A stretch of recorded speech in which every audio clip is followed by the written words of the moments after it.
Se você encontrou, se coloque de pé no seu lugar. Salmo de número 46. Salmo de número 46.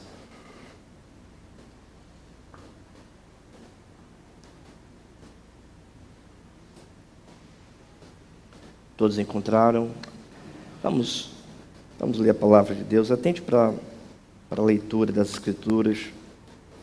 Deus é o nosso refúgio e fortaleza, socorro bem presente nas tribulações. Portanto, não temeremos, ainda que a terra se transtorne e os montes se abalem no seio dos mares, ainda que as águas tumultuem e espumejem, e na sua fúria os montes se estremeçam. Há um rio cujas correntes alegram a cidade de Deus, o santuário das moradas do Altíssimo. Deus está no meio dela, jamais será abalada. Deus a ajudará desde antemanhã. Bramam nações, reinos se abalam, ele faz ouvir a sua voz e a terra se dissolve. O Senhor dos exércitos está conosco, o Deus de Jacó é o nosso refúgio. Vinde, contemplai as obras do Senhor, que assolações efetuou na terra. Ele põe termo à guerra até aos confins do mundo, quebra o arco e despedaça a lança, queima os carros no fogo.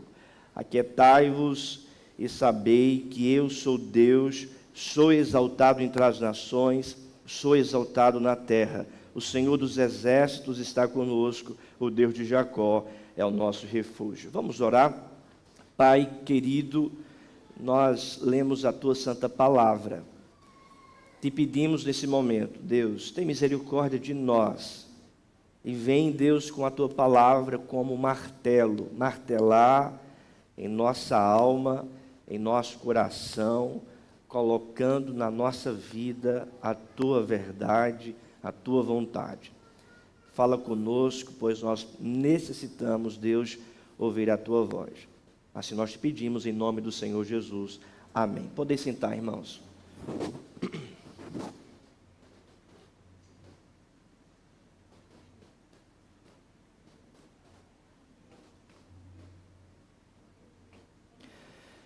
No dia 31 de outubro de 1517, Martim Lutero afixou na porta da igreja em Wittenberg, na Alemanha, as suas 95 teses, mostrando assim como a igreja daquela época estava afastada da palavra de Deus e apresentando um lema muito importante que perdura até hoje: a justificação pela fé. Algo que não foi criado na reforma, mas que foi apresentado na palavra de Deus, dizendo que a salvação não é pelas obras humanas, mas unicamente pela fé em Cristo Jesus.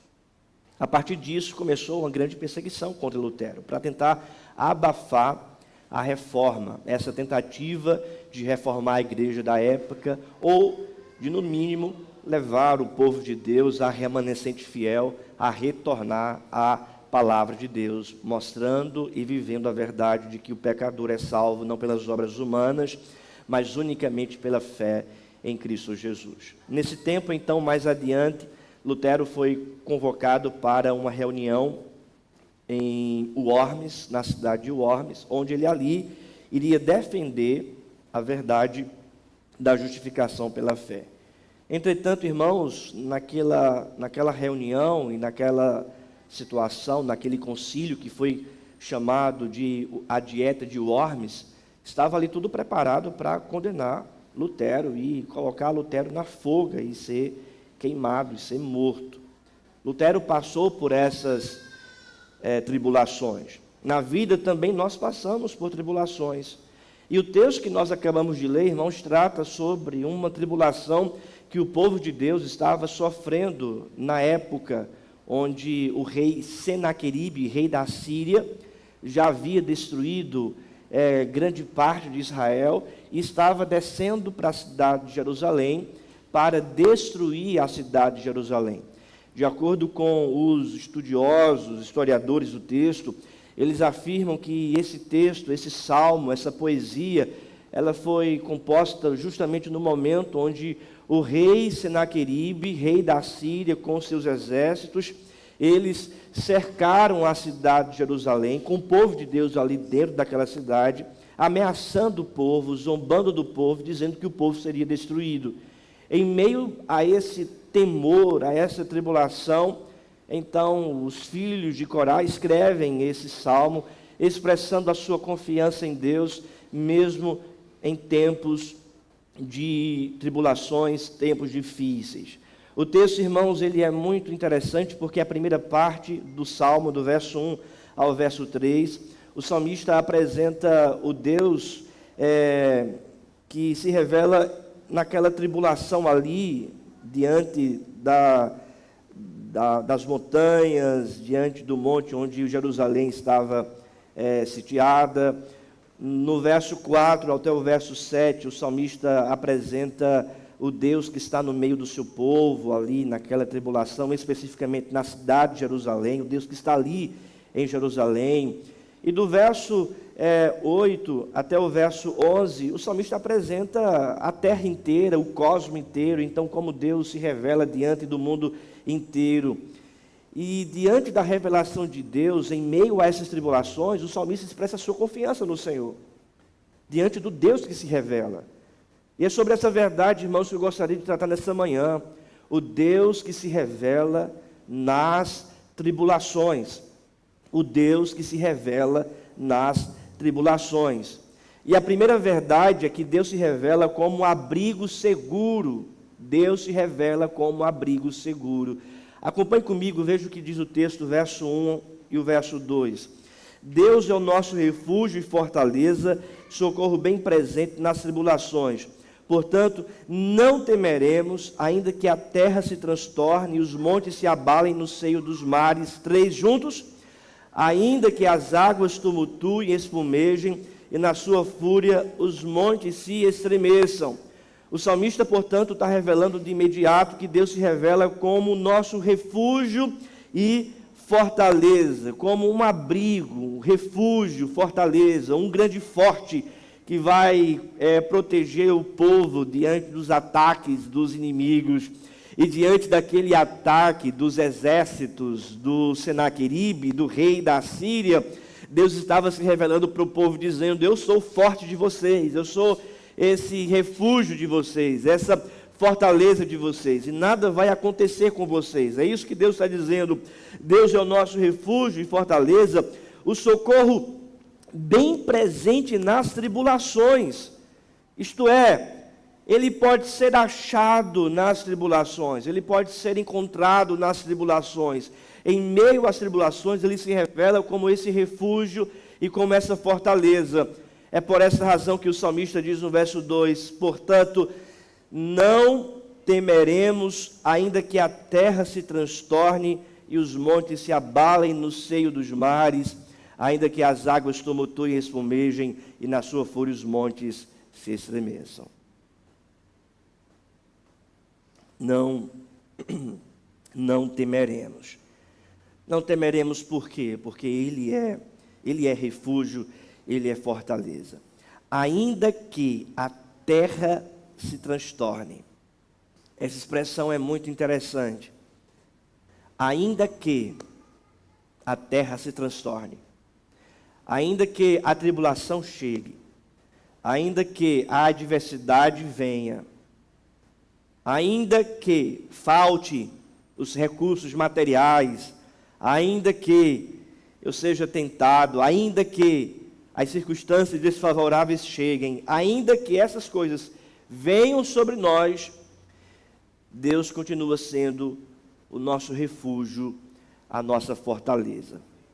Ele diz, ainda que a terra se transtorne. Terra, irmãos, é símbolo de firmeza. Na poesia hebraica, na imagem hebraica, a terra é símbolo de firmeza, é onde nós andamos, é algo que não pode se transtornar, que não pode mudar, é algo que nós temos a garantia que não vai mexer, que traz firmeza para o nosso corpo. Ainda que isso que a gente tem como garantia, que não vai se mudar, que não vai se mexer, que traz firmeza para a nossa vida, ainda que isso se transtorne, Ainda que os montes se abalem. Jerusalém, irmãos, estava em cima de um monte. E Jerusalém, ela era rodeada por montes. Ou seja, Jerusalém tinha um forte natural, era protegida naturalmente pelos montes.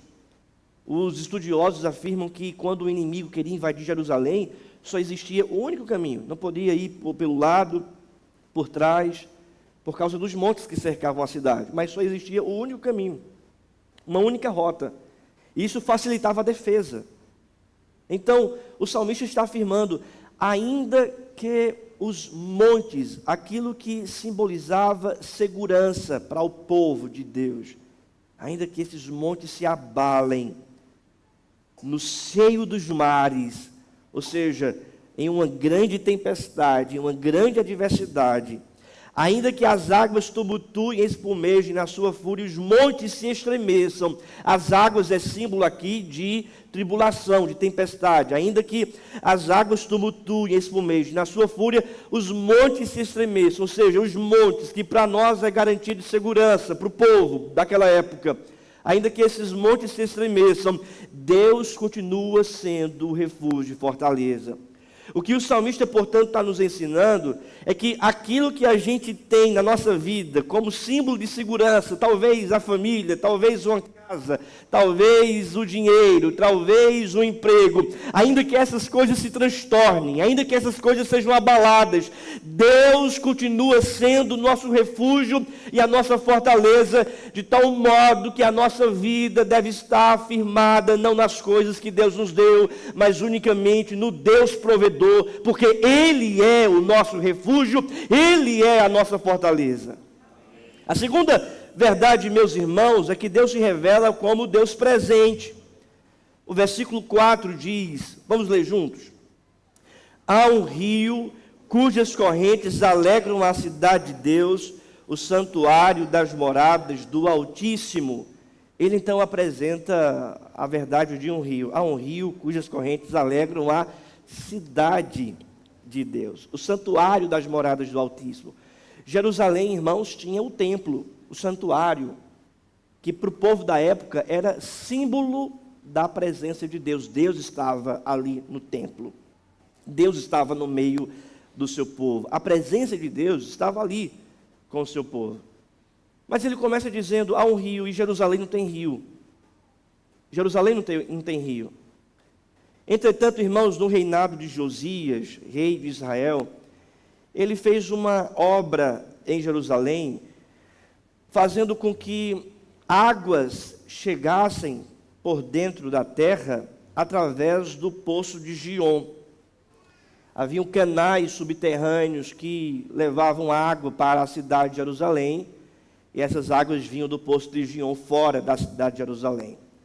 E essas águas sempre estavam chegando por debaixo da terra à cidade de Jerusalém, abastecendo aquela cidade. O cerco dos exércitos de Senaqueribe estava impedindo do alimento entrar em Jerusalém, do alimento sair e da água chegar em Jerusalém e da água sair do ponto de vista apenas visível, daquilo que eles podiam ver. Eles diziam, vão morrer de fome, vão morrer de sede. Entretanto, mal sabia o exército de Senaqueribe que as águas continuavam chegando pelos canais que vinham por debaixo da terra do poço de Giom. Essas águas chegavam, fertilizavam a terra, havia então alimento e água para o povo. O inimigo não via, mas o povo estava sendo abastecido por essas águas que chegavam. A imagem é justamente essa: há um rio, há águas que chegam e alegram a cidade de Deus, a cidade de Jerusalém, a presença de Deus.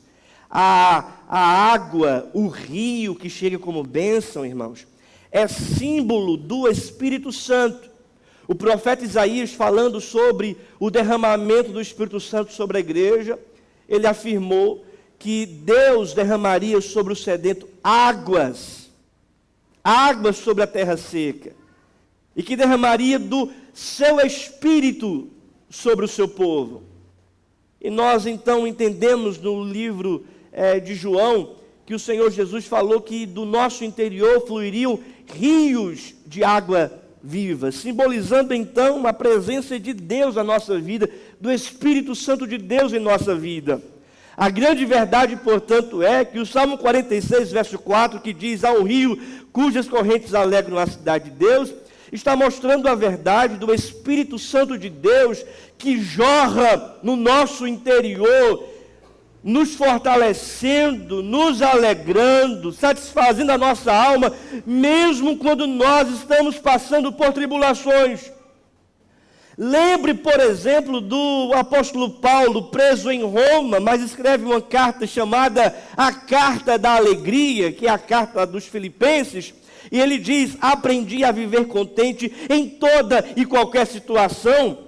Essa alegria, esse contentamento vem da força do Espírito Santo, da presença de Deus no nosso coração, em nossa vida, que nos fortalece, que nos dá alegria. É por isso que Paulo diz: "Tudo posso naquele que me fortalece."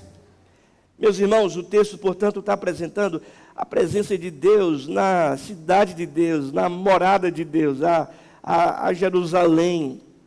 E que Jerusalém é essa? Que cidade é essa? Que templo é esse que Deus habita? Esse templo, irmão, somos nós, é a igreja de Deus.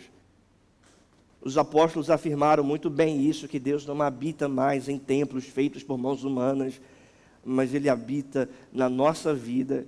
A cidade de Deus, o templo, Jerusalém, aponta para a igreja, para o povo de Deus, onde Deus está no meio do seu povo. E é justamente isso que diz o verso 5. Vamos ler juntos? Deus está no meio dela, jamais será abalada. Deus a ajudará. Deus está no meio dela. Ela jamais será abalada. Deus está no meio do seu povo. Deus está no meio da sua igreja. Há um rio cujas correntes alegram a nossa vida, alegram o povo de Deus. Nós podemos passar, irmãos, por tribulações, por dificuldades, adversidades. Os montes que trazem segurança para a nossa vida podem se abalar, mas a igreja de Deus, a nossa vida, ela jamais será abalada. A igreja de Deus jamais será abalada. O povo de Deus, irmãos, vai avançar, vai prosseguir, vai permanecer. Por quê? Porque Deus está no meio do seu povo. Ninguém vai mexer com a noiva de Cristo. Cristo está presente com a sua noiva. Nós podemos passar por dificuldades financeiras, dificuldades familiares, tribulações na saúde, adversidades das variadas possíveis. Entretanto, meus irmãos, Deus está conosco. A presença de Deus está com a gente. O próprio Cristo disse isso, que estará com o seu povo todos os dias até a consumação dos séculos. A presença de Deus não nos faltará. Cristo estará sempre com cada um de nós. Ele jamais, irmãos, vai nos abandonar. Pelo contrário, Ele está segurando a nossa vida, Ele está sustentando a nossa história, Ele está nos orientando dia após dia, porque Ele está no nosso meio.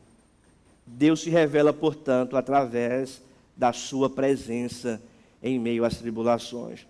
E a terceira e última verdade, irmãos, é que Deus se revela através da sua soberania nas tribulações. Veja o que diz o verso 6: "Bramam nações, reinos se abalam, Ele faz ouvir a sua voz e a terra se dissolve. O Senhor dos exércitos está conosco, o Deus de Jacó é o nosso refúgio." Agora, vamos ler juntos o verso 8. "Vinde, contemplai as obras do Senhor, que assolações efetuou na terra. Ele põe termo à guerra até os confins do mundo, quebra o arco, despedaça a lança, queima os carros no fogo." O salmista agora, irmãos, faz um convite para o povo. Faz um convite para o leitor. Ele está dizendo: "Vinde, venham." Mas venham o quê? Venham contemplar as obras do Senhor. Venham ver quão grande é o nosso Deus. Venham enxergar quem é Deus. Ele apresenta, portanto, o nome Senhor em caixa alta, descrevendo o grande e eterno Deus. O eu sou, o nome de Deus, aquele que é. Aquele que não foi gerado, não foi criado, mas é de eternidade a eternidade. O Deus que é soberano. E ele diz, venham ver o que ele tem feito na terra. Que assolações efetuou na terra? Ele põe termo à guerra até os confins do mundo. Ou seja, é ele quem faz cessar a guerra. E foi ele que fez cessar a guerra lá em Jerusalém, quando o exército de Senaqueribe, ali, ameaçando destruir o povo de Deus, aquele exército foi destruído a uma só, pelo anjo do Senhor, pela palavra de Deus, onde o povo se alegrou, porque o povo não tinha um exército maior, havia falta de recursos para militar contra Senaqueribe. Mas então vem a voz de Deus e a uma palavra, todo o exército de Senaqueribe cai por terra e o povo brada e glorifica o Senhor. Conforme está registrado no livro de Reis, é ele quem põe termo à guerra até os confins do mundo, quebra o arco, despedaça a lança, queima os carros no fogo. É ele quem põe fim às tribulações. Por quê? Porque ele é Senhor dos exércitos. Ele é soberano. Não existe um exército ou um reino ou um homem maior que Deus, que possa afrontar o povo de Deus, que queira destruir o povo de Deus ou os planos de Deus. Então Deus se revela com a sua soberania dizendo, aquietai-vos, versículo 10. Aquietai-vos e sabei que eu sou Deus, sou exaltado entre as nações, sou exaltado na terra. É como se o próprio Deus aqui, irmãos, entrasse na poesia e falando na primeira pessoa, ele diz, aquietai-vos, se acalme, aquietai-vos e sabei que eu sou Deus. Eu que controlo todas as coisas. Sou eu que domino toda a história.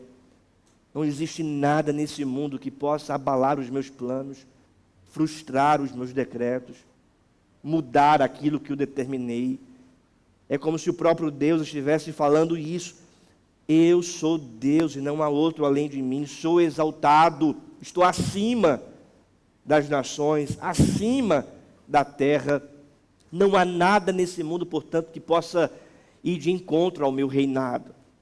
Deus se revela em nossas tribulações como Deus soberano, que tem cuidado de nós, que tem conduzido a nossa história, que tem sustentado a nossa vida e que nenhum mal pode nos atingir sem a permissão de Deus. É por isso que ele diz no verso 11, o Senhor dos exércitos está conosco, o Deus de Jacó é o nosso refúgio. O Senhor dos exércitos, o grande Deus, que está acima de todos os exércitos, de todos os reinos, Ele está conosco. O Deus de Jacó é o nosso refúgio. Meus irmãos, duas aplicações objetivas para nós. A primeira delas é que todos nós passamos por tribulações. A vida cristã é marcada pela tribulação. O povo de Deus aqui estava passando por tribulações. Não ache que Deus vai mostrar para você, na vida cristã hoje, uma vida sem tribulações. Não. Tem gente que promete aí uma vida só de felicidade, sem problemas. Mas não é o que a Bíblia promete para nós. A Bíblia diz que nós teremos tribulações, que nós teremos perseguições. Isso é natural também da vida cristã. Entretanto, em meio a essas tribulações, Deus está conosco. Ele é o nosso abrigo seguro. Ele é o Deus soberano que tem cuidado de nós, que jamais vai nos faltar. A primeira aplicação é essa, irmãos. E a segunda aplicação é que nós precisamos confiar em Deus nos momentos difíceis da vida. Muitas vezes, nos momentos difíceis, somos incrédulos para com Deus e crentes para as coisas que temos. E aí queremos procurar solução em A, em B, em X, em Y, tentando confiar e crer nos montes que são símbolos de segurança para nós. O dinheiro, família, profissão, pessoas, política e por aí vai. Entretanto, meus irmãos, a palavra de Deus nos ensina que nos momentos difíceis da nossa vida, a primeira pessoa a quem nós devemos confiar e procurar e buscar socorro é o nosso Deus, o Deus que se revela em nossas tribulações como nosso abrigo seguro, como nosso refúgio e fortaleza, como nosso Deus presente e como Deus soberano das nossas vidas. Eu concluo esse sermão, irmãos, essa palavra, lembrando novamente de Lutero, que foi chamado para o concílio de Worms, a dieta de Worms, onde ele deveria ali defender a verdade da justificação pela fé. Quando ele estava indo em meio às tribulações da perseguição, um de seus amigos chegou para Lutero e disse: Lutero, não entra nessa cidade porque está tudo preparado para te condenar. Lutero então disse para o seu amigo, afirmando: pode existir naquela reunião tantos demônios da quantidade das telhas daquele telhado. Mesmo assim eu vou defender a verdade de que o pecador é salvo unicamente pela fé em Cristo Jesus. Ele foi, defendeu e saiu daquela reunião ileso, livre, por causa do Deus que se revelou para ele como fortaleza, como Deus presente, como Deus soberano. Após essa reunião, então, ele medita no Salmo 46 e escreve um famoso hino intitulado Castelo Forte, que nesse hino diz que Ele, Deus, é o nosso castelo forte, isto é, a nossa fortaleza. Fiquemos de pé, irmãos, vamos orar.